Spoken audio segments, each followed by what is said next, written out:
Hi there, this is John Wilkinson again from History Made Easier, with another little guide to help you with paper 2. So forgive me, but I'll repeat what I always say with these source-based presentations. You will want to hit the pause button at times, and I think you'd be better watching this on your laptop. So, as you saw with the opening slide, this presentation deals with the type of question that asks if one source proves another is wrong. So let's go through the thinking process that would lead to maximum marks. Now you can see the question, and you'll note I've highlighted 2 words that were not highlighted on the exam paper and would not be highlighted on yours. Prove and wrong. But you should highlight them in some way. Circle them up, whatever works for you, so that they form the focus of your thinking and, of course, your answer. And while we're at it, you should also think about the burden of proof. What would be enough? And here are the 2 sources. When you get the chance to read them properly, take it all in. And by that I mean the sources, of course, but also the provenance of each source, including their date. This won't always be important, but it might be. And remember, a source always has an author, a message, a purpose, and an audience. And any of these might also be significant to your answer. Now another key point to think about. Look at the question again. You need to see what source E has to say if you're going to be in a position to assess whether source D proves it's wrong or not. What could source E be wrong about? What are its key points? Well, Senator Fulbright asserts very clearly that America was in Vietnam to defend freedom.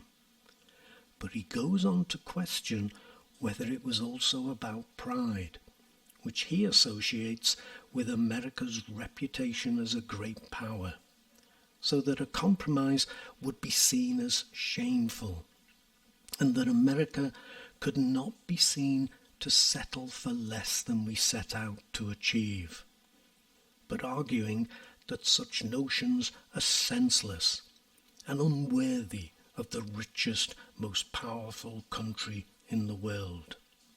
Now, I've quoted most of the source. You shouldn't.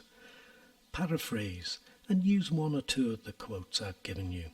It probably won't matter that much which. But I think there's something else that's very important in what Fulbright says about American pride. He says it seems to have become part of the same package. So it's wrapped up with fighting for freedom. But it wasn't originally. He uses the word become. See how a careful reading brings so much to the table. Now, time to think again. This is an exam for thinkers. Before going to source D, you could use your own knowledge to say that Senator Fulbright is actually voicing criticisms that have been made of American policy, and that are still being made by some historians today. You could link it to the drip-drip or quagmire theses if you're familiar with them. And you could make a comment on the title of the book, The Arrogance of Power, that the source is an extract from. Is Senator Fulbright overzealous in making his point? And at some point, you could also explain just what freedoms America was defending. It's mentioned in both sources, at least indirectly. Taking a macro world perspective, as well as what was at stake in Vietnam and Southeast Asia more generally, bringing in the domino theory. So already, having looked at only one source, you have far more than you need for full marks. Far too much for you to use in the time you have. Now, what does source D say? President Johnson links his involvement in Vietnam to that of his predecessors, Eisenhower and Kennedy, saying America has consistently been committed to the defense of Vietnam's freedom, though he uses the word independence. Show you are carefully reading the source, but you can infer wider meanings. He also links it to Truman's doctrine, saying that America can be depended on, referring to strengthening the world order, which source E agrees with. It says we are in a war to defend freedom.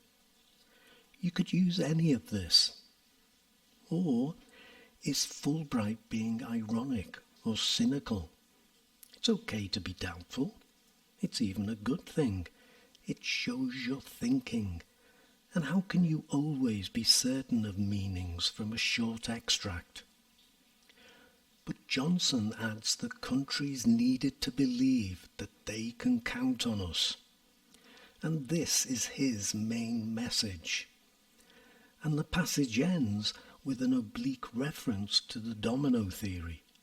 American withdrawal would only mean that the battle would be renewed in one country and then another. More things you could use.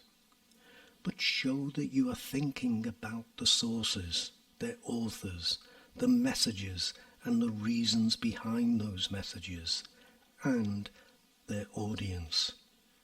President Johnson is defending, justifying his policy to the American people, whose votes he may need in the future. And again, think about the title of Senator Fulbright's book, The Arrogance of Power, and that he was chair of the Foreign Relations Committee. How significant is this? Source D does suggest American pride was a factor, whereas President Johnson emphasizes how America's allies rely on America, that to leave Vietnam would shake the confidence of all those people who believe in the value of America's word. Yet the question is not whether the sources agree or not, but does President Johnson prove that Fulbright is wrong? Now you can see that you have enough material to write a short book, but there are only 8 marks on offer, so don't get carried away. Note I keep saying you could.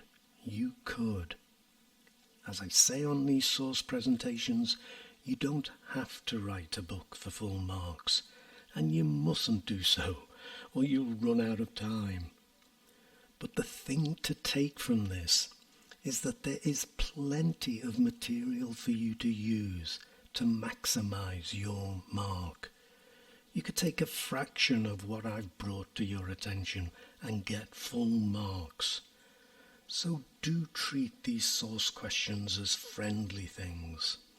You can score really well on this paper. But one last thing to think about. You could either mentally or physically, by writing on the exam paper, add the words "or not," so that the question would read, does source D prove that source E is wrong or not? Do you see how this helps you in maximizing marks? I think it helps you focus on the fact that you are making an assessment, reaching a judgment. And for what it's worth, I don't think Johnson proves Fulbright is wrong. I think they simply have different views. Now, I know these things are difficult to follow on a video. It's much easier in a classroom where we can go slowly, ask questions and double check, triple check that you understand what I'm saying. But persevere. As I keep saying, you're going to score massive points on paper 2. I'll put my script for this presentation on my website so that you can follow it more carefully. And don't forget, I might have a slot available if you want tutorials. Contact me at historymadeeasier@gmail.com. But good luck with your exams.